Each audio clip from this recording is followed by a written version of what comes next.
प्रपत्र 2 भर दीजिएगा। तो दूसरा जो पेज है खतियान के केस में आपको एक वंशावली बनाना होगा। वंशावली जो है आप खुद का बना के दे सकते हैं या वंशावली आप पहले से बनवा के रखे हैं तो वो आप इसमें लगा सकते हैं। तो वंशावली का फॉर्मेट जो है वो 3 का ए है। PDF जो आप लोग को मिलेगा या फॉर्म लीजिएगा तो वहाँ पर आपको मिल जाएगा उसी में। खतियान के केस में या केवाला के केस में भी यदि केवालाधारी जीवित नहीं है, दूसरा जो पेज होगा उसमें वंशावली का 3A है और तीसरा पेज इसी में होगा वंशावली के आधार पर उत्तराधिकार, एक और पेज होगा उसमें। तो उसका भरने का यही है कि पहला पेज जब आप देखिएगा ऊपर में राजा सुग्राम होगा, थाना नंबर होगा, अंचल होगा और जिला होगा। उसके जब नीचे आइएगा कॉलम में तो पहला कॉलम है रैयत या सह हिस्सेदार का नाम। तो रैयत या सह हिस्सेदार में आपको क्या करना है कि जो अभी जीवित है, वर्तमान में अगर कोई खतियानी जमीन है दादा के नाम से है तो उसमें जो जमीन में जो जिसके नाम से है उसका नाम नहीं लिखना है। जो वर्तमान में उसका वंशज अभी जीवित है, जो जमीन का उपयोग अभी कर रहा है तो जीवित रैयत का नाम लिखाएगा।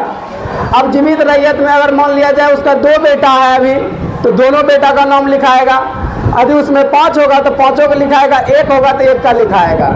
तो जब आप उसमें खतियान के केस में उसके 5 वंशज जो हुआ उसका नाम लिख दीजिएगा।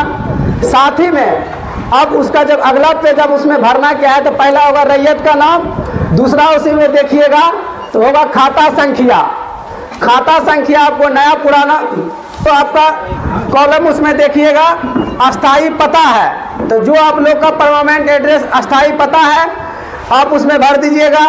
तीसरा जब इसमें देखिएगा तो होगा खाता संख्या। खाता जो आप भरिएगा नया पुराना अगर होगा तो नया पुराना आप दोनों भर सकते हैं। नया के सामने नया लिख दीजिएगा, पुराना के सामने पुराना। उसके बाद है खेसरा। खेसरा भी अगर नया पुराना है तो दोनों लिख दीजिएगा। आपका जो जमीन का कागजात होगा उसमें खेसरा नंबर खाता नंबर होगा। उसके बाद है रकबा। रकबा जो है इसमें डिसमिल में लिखना है। कट्ठा धूर में अगर होगा तो आप कट्ठा धूर में लिख दीजिए। जब जमा करने लगिएगा तो अगर आप जमा चेंज करने में सक्षम है तो कर दीजिए, और नहीं कर पाते हैं तो जमा जब जिस टाइम कीजिएगा संबंधित अमीन उसको कन्वर्ट चेंज करवा लेंगे। रकबा लिखने के बाद उसके बाद है चौहद्दी। चौहद्दी आप लिख दीजिएगा। उसके बाद जो है जमीन का किस्म कि जमीन जो आपका कागजात है, धनार है या भीट है, 2 फसला है या आवास का जमीन है, जो आपके कागजात में होगा उसको लिख दीजिएगा। उसके बाद है लगान। लगान अगर आप रसीद अपडेटेड कटा रहे हैं तो लगान आपको उसमें लिखना है। अगला कॉलम है जमाबंदी संख्या। अगर जमाबंदी संख्या आपके कागजात का है तो जमाबंदी संख्या लिख दीजिएगा। यदि जमाबंदी संख्या नहीं है तो भी घबराना नहीं है, उस कॉलम को छोड़ देना है।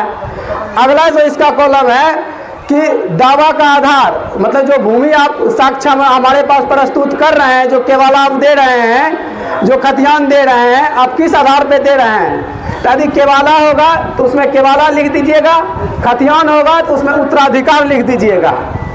उसके बाद अगला जो कॉलम है अभियुक्ति है। अभियुक्ति कॉलम। अभियुक्ति कॉलम में क्या कीजिएगा, यदि कोई जमीन विवाद की स्थिति में होगा, केस उस चल रहा होगा या आपका कोई इसमें प्रॉब्लम और समस्या होगा तो अभियुक्ति कॉलम में आप उसको लिख देना है। तो प्रपत्र 2 का जो है यही था कि रैयत का नाम, अस्थाई पता, खाता, खेसरा, रकबा, चौहद्दी, जमीन का किस्म, लगान, जमाबंदी संख्या और उसके बाद भूमि पर दावा का आधार। केवाला है तो केवाला, खतियान है तो खतियान। उसके बाद अभियुक्ति कॉलम। जब आप इसको भर दीजिएगा तो इसके नीचे रैयत का साइन होगा या उसमें थंब देना होगा तो दिलवा दीजिएगा। प्रपत्र 2 का काम हो गया। केवाला के केस में होगा तो प्रपत्र 2 पर से ही आपका काम हो गया। बाकी जो जमीन का कागजात होगा आप लगा दीजिएगा। अच्छा एक चीज बताइए, मोबाइल नंबर भी उसमें देना है आधार कार्ड पे? जब उसमें आप देखिएगा फॉर्मेट तो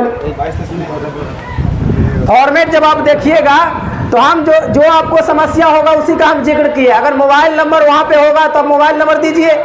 मोबाइल नंबर में समझाने का जरूरत नहीं है। आधार होगा आधार दे दीजिए। जो भी आपका रिकॉर्ड मांगा जाएगा, जो सक्षम है आप देने में, आप दे दीजिए। मोबाइल नंबर वही दीजिए जिसपे कि कॉल आसानी से लग जाए, ताकि जो भी समस्या अगर इसमें कुछ छूटा हो तो संबंधित अमीन आपको कॉल करके पूछ ले।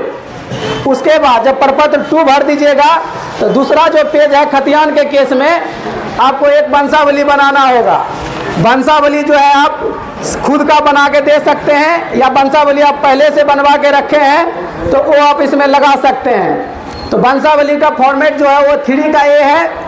पीडीएफ जो आप लोग को मिलेगा या फॉर्म लीजिएगा तो वहाँ पर आपको मिल जाएगा उसी में। खतियान के केस में या केवाला के केस में भी यदि केवालाधारी जीवित नहीं है, यदि केवाला के केस में भी अगर जीवित नहीं है, खतियान के केस में भी खतियान में जिसका नाम है जीवित नहीं है, तो उसमें आपको वंशावली आपको लगाना है।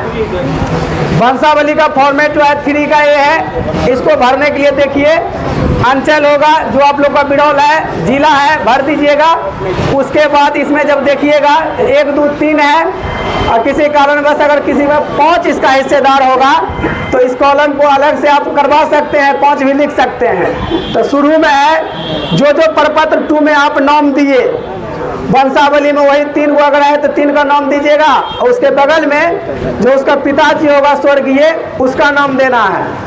2-3 पीढ़ी से आपका कागजात होगा, वहाँ से वंशावली में पीछे वंश वृक्ष बनेगा, लेकिन यहाँ जो नाम लिखना है जो वर्तमान स्थिति में अभी जीवित है वो और उसके पिताजी का नाम, इसको लिख लेना है। और उसमें जब क्या करना है लगाइए सही से, जब इसमें आप भर दीजिएगा उसके बाद नीचे जो है खाता खसरा रकबा जो डिटेल आप प्रपत्र 2 में भरे हैं उसी का रिकॉर्ड मांगेगा, उसको भर देना है। जब इसमें जो प्रपत्र 2 में आप 4 अगर हिस्सेदार था 4 का नाम लिखे, वंशावली के कॉलम में भी 4 का नाम लिखे, उसके पिताजी का नाम लिखे। अब बाकी खाता खसरा रकबा जो मांगेगा प्रपत्र 2 में भरे हैं आपके कागजात में होगा तो यहाँ भी भर देना है। उसके बाद आपको इसमें क्या करना है, आप या तो आप अलग से बनवा लीजिए या तो इसमें पीडीएफ दिया हुआ है वंश वृक्ष टेबल। वंश वृक्ष टेबल में क्या कीजिएगा, जो वंशावली बनाइएगा उसका एक वंश वृक्ष टेबल बनता है, उसको आप बनवा लीजिएगा। वंश वृक्ष टेबल इसी के पीछे बना दीजिएगा। और इसको बनाने के बाद चौथा जो पेज होगा इसका, उसमें है वंशावली के आधार पर उत्तराधिकारी का दखल। वंशावली में जिसका जिसका नाम आप दिए हैं चौथा पेज में उसी का नाम आपको दे देना है, खाता खसरा रकबा दे देना है। और उसके बाद जो जो वंशावली में है उसका नाम जो नीचे साइन करवा लेना है।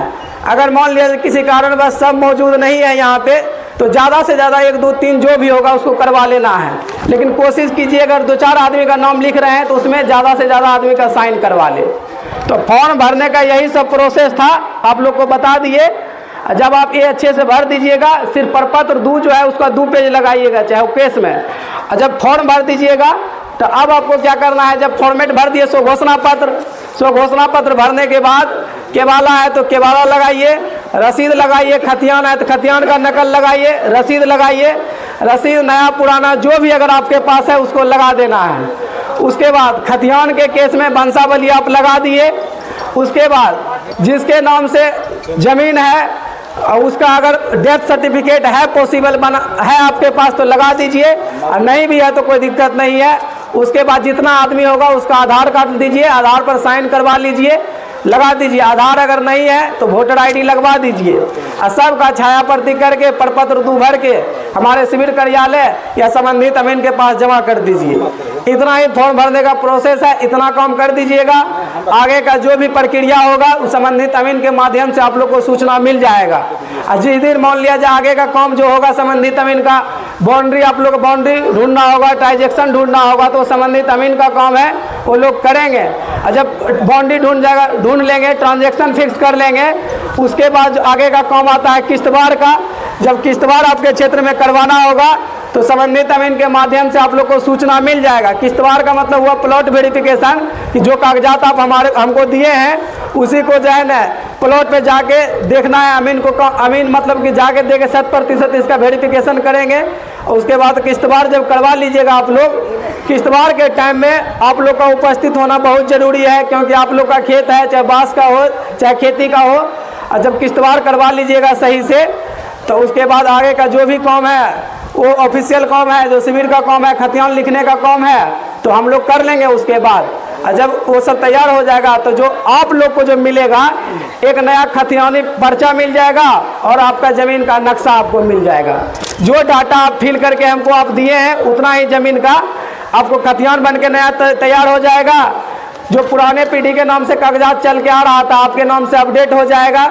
जो डिटेल आप भर के दीजिएगा तो आपको मूल रूप से स्पेशल सर्वे अगर आप करवाते हैं तो आपको खतियानी पर्चा और आपके ज़मीन का जो एक नक्शा आपको प्राप्त होगा, जिसको हम लोग LPM बोलते हैं। जब खतियानी पर्चा मिल गया, LPM मिल गया तो आपका सर्वे का काम कंप्लीट हो गया। ग्राम सभा के माध्यम से आप लोग को सूचना दे दिया जाएगा और क्षेत्र में जो है खतियानी पर्चा और नक्शा का वितरण कर दिया जाएगा। जब खतियानी पर्चा और नक्शा का वितरण आप हो जाएगा, आप लोग ले लीजिएगा तो उसको अच्छे से देख लेना है, चेक करके कि जो डाटा आप दिए थे सेम डाटा को आपको खतियान बना है कि नहीं है, उतना ही नक्शा आपको मिला है कि नहीं मिला। किसी कारणवश अगर उसमें त्रुटि होता है, गलती होता है तो उसका आगे का स्टेप है कि आप हमारे सिविल कार्यालय में आके आपत्ति दीजिए कि हम आपके सर्वे कर्मी के द्वारा जो सर्वे किया गया उसमें कुछ गलती हुआ है, हमारे ज़मीन का खतियान सही नहीं बना है या नक्शा मेरा कम गया है। तो उसके बाद जब आप आपत्ति दीजिएगा तो आपत्ति का फिर सुनवाई होगा, संबंधित अमीन रहेंगे। उसके बाद हमारे बड़े पदाधिकारी को भी अगर आना होगा तो आएंगे और उसके बाद जो भी सुधार करना होगा उसमें जो भी चेंजेज करना होगा चेंज करके अपडेट करके जो आपको खतियान गलत बना है या आपका नक्शा कम हुआ है उसमें जहाँ तक सुधार का प्रोविज़न होगा, जहाँ सुधार करना होगा उसको सुधार करके फिर से आपको खतियानी आपको पर्चा और नक्शा आपको दे दिया जाएगा। किसी भी कारणवश सुधार करने के बाद फिर भी दिक्कत हो जाता है तो फिर से आपको आपत्ति देना है और सुधार करवा लेना है। कुल मिला के इस सर्वे में आपको 3 बार आपत्ति का मौका दिया जाएगा, मतलब सुधार का मौका दिया जाएगा और सुधार करवा के आपको फाइनल करवा लेना है ज़मीन का सर्वे। मूल रूप से इतना ही सर्वे का काम है। आप लोग को बता दिए कि आप लोग का मूल यही कर्तव्य है कि आप सो घोषणा अच्छे से भर के दीजिए, बाकी आगे का जो भी काम है हम लोग करवा लेंगे। अब रही बात कि अगर किसी के पास सब कागजात उपस्थित नहीं है, किसी के पास खतियान नहीं है, तो अगर इंटरनेट पर अगर उसका खतियान है तो आप दे दीजिए। रसीद उसीद अगर नहीं है तो ज़मीन से संबंधित कोई भी कागजात आपके पास एक है तो आधार कार्ड लगा के आप उसको जमा कर सकते हैं। उसके बाद आगे का जो भी कागजात का ज़रूरी पड़ेगा आप लोग कहीं से देखिए जहाँ से मिल जाए। लेकिन अभी जो आपको काम करना है, परेशान नहीं होना है। ज़मीन से संबंधित जो भी आप साक्ष्य एक भी आप दे दीजिएगा सो उससे आपका प्रपत्र सो घोषणा जो है वो आपको भरा जाएगा। तो आपको ज़्यादा परेशान नहीं होना, सिर्फ अभी आप दिमाग लगाइए कि सो घोषणा कितना अच्छे से और आसानी से भर दे और आगे का ज़मीन से संबंधित कोई भी काम होगा तो संबंधित अमीन आपको सूचना दे ही देंगे। कि अगर सूचना नहीं देते हैं तो आप इनसे कॉल कीजिएगा या हमारे सिविल कार्यालय आइएगा। हमारे बड़े पदाधिकारी एसओ साहब कानून को मैम हैं, उसके बाद वहाँ मिल के अभी जो भी समस्या का समाधान होगा आप ले लीजिएगा। तो यही सब बताने का पर्पज़ था कि सो घोषणा भरने में थोड़ा सा कन्फ्यूजन हो रहा था कि 3 गो के वाला है तो कैसे भरना है, तो अभी सब लोग को बता दिए। बाकी अब जो भी समस्या है आप शांति ढंग से आप पूछ लीजिए, जहाँ तक हम लोग से पॉसिबल होगा जवाब हम लोग को देंगे। लेकिन यहाँ पर समस्या का कोई बात नहीं होना चाहिए। मूल रूप से समस्या यही होता है कि कागजात क्या क्या लगेगा। एक लाइन में समझ लीजिए, ज़मीन से संबंधित कोई एक भी दस्तावेज आपके पास है तो आप प्रपत्र भर के आप दे दीजिए। उसके बाद रसीद है नहीं है, 2018 के बाद किसी का रसीद नहीं कटा हुआ, रजिस्टर 2 से किसी का नाम गायब है, किसी का दाखिल खारिज नहीं है, कोई भी समस्या है, सबका एक ही इलाज है कि जो है आपके पास उससे ही आप फॉर्म भरिए और उससे ही सर्वे का जो भी काम होगा। हम लोग को अगर आप कागजात ठोस देते हैं तो सर्वे करने में हम लोग को आसानी होगा, लेकिन अगर कागजात आप कम देते हैं तो हम लोग का थोड़ा सा परेशानी बढ़ेगा। उसको अच्छे से चेक करेंगे, वेरीफाई करेंगे उसके बाद, लेकिन सर्वे आपका किसी का रुकने नहीं जा रहा है। तो समस्या यही आप लोग के मन में चल रहा होगा कि कागजात क्या क्या लगेगा, ये समस्या है। उसके बाद कैसे होगा, तो भरने में कोई कन्फ्यूजन है तो आप पूछिए। ज़मीन से संबंधित कोई भी कागजात अगर एक है तो उसको हम करवा लेंगे, बाकी जो ज़रूरत होगा और कैसे आप लोग को उपलब्ध होगा वो रास्ता हम आपको लोग को बताएंगे तो हो जाएगा काम। अब इससे ऊपर भी अगर आप लोग का कोई समस्या है कि मान लिया कोई रहती ज़मीन बिहार सरकार हो गया है, अब उसका क्या होगा, तो आप फॉर्म भर के आप दीजिए। उसके बाद फॉर्म भर के जब हमारे पास जमा करिएगा, उसके बाद जब आपका समस्या हमारे सामने आएगा तो तब उसके बाद ही कुछ ना कुछ उसके निदान के बारे में हमारे बड़े पदाधिकारी सोचेंगे। लेकिन अभी मेन काम है कि आप फॉर्म भर के दे दीजिए। तो इतना ही बताना था। बाकी अभी अब और लोग को आप लोग का कोई समस्या है तो आप एक एक करके शांति से पूछिए और जितना देर लगे सबका सुन के जाएंगे और जहाँ तक होगा हम आप लोग को जवाब देंगे। दीजिए माइक के अंदर उधर सर। आदरणीय उपस्थित हमारे पंचायत के सभी अभिभावकगण, सभा को साथ ही हमारे उपस्थित एसओ साहब, कानून महोदय एवं अमित साहब, आप लोगों को भी हमारे पंचायत का मुख्य अभिनंदन है। अमित साहब, यहाँ तक सर्वे संबंधी बातें हैं, इन्होंने यहाँ बात बोलने का आप लोगों के बीच में किसी भी तरह की परेशानी नहीं होगी, सबकी समस्या के लिए हम आपके साथ हैं। हमें आप लोगों से आग्रह है कि जिस मौजा में जो अमीन प्रतिनियुक्त हैं वह खुद आकर के पंचायत भवन में फॉर्म ले। यदि हमारे पब्लिक को यहाँ से विरोध जाना पड़ता है तो क्या परेशानी नहीं होगी? बहुत सारी परेशानी होगी। यदि समस्या समाधान करना चाहते हैं आप, प्रत्येक रोजावार अमीन निखुद होकर के समय दे करके एक कंट्रोल रूम बनाइए पंचायत सरकार बोर्ड में और यही फॉर्म लेने का कार्य करें, जिससे कि हमारे पब्लिक को यहाँ किसी भी तरह की परेशानी नहीं होगी। क्योंकि एक रोज विरोध जाने में यहाँ से जाते हैं तो लीजिए सर, लीजिए। यहाँ हमारा जो पंचायत है वो पूरा गरीब पिछड़ा पंचायत है। यदि कोई आदमी एक बार फॉर्म लेकर यहाँ से बिरोल जाएंगे तो उसको एक दिन का मजदूरी छोड़ना पड़ेगा, साथ ही उनको जाने में आने में भी परेशानी होगी। और क्या पता वह एक रोज जाए उसी दिन उसका फॉर्म एंट्री यहाँ हो जाए, इसकी कोई गारंटी नहीं है, क्योंकि ऐसा होता आ रहा है। इसलिए आप लोगों से स्पेशल आग्रह है चूंकि कि आप लोग अपना मौजावार समय निकाल करके और फॉर्म लेने का कार्य पंचायत में ही करेंगे। क्योंकि यदि आप लोग इस तरह से अपने में समन्वय कर लेते तो ठीक है, तो नहीं तो मुखिया के द्वारा हम एक पत्र प्रेषित करेंगे और सब अमीन को प्रतिनियुक्त की जाएगी वो फॉर्म लेने के लिए यहाँ। चूँकि कल हम जिला भू बंदोबस्त पदाधिकारी दरभंगा मिले थे, एसओ साहब का हमको नंबर भी दिए हैं। वो बोले कि आप लोग आपके पंचायत में आपको किसी भी तरह कठिनाई नहीं होगी। यदि आपको किसी भी तरह की कठिनाई उत्पन्न होती है तो मैं आपके साथ हूँ और मैं एसओ साहब को बोल देंगे, आप लोगों का काम, आपका काम आसानी से होगा। इसीलिए मैं फिर आप प्रत्येक जनता की तरफ से आप लोगों को आदेश देना चाह रहा हूँ कि हमारे पंचायत में जितने भी अमीन प्रतिनियुक्त हैं सब आदमी अपना फॉर्म लेने का कार्य पंचायत सरकार भवन पर ही करेंगे, जिससे कि पब्लिक को समस्या का सामना न करना पड़े। धन्यवाद। एक मिनट सर, एक मिनट चालू है कि नहीं है चालू?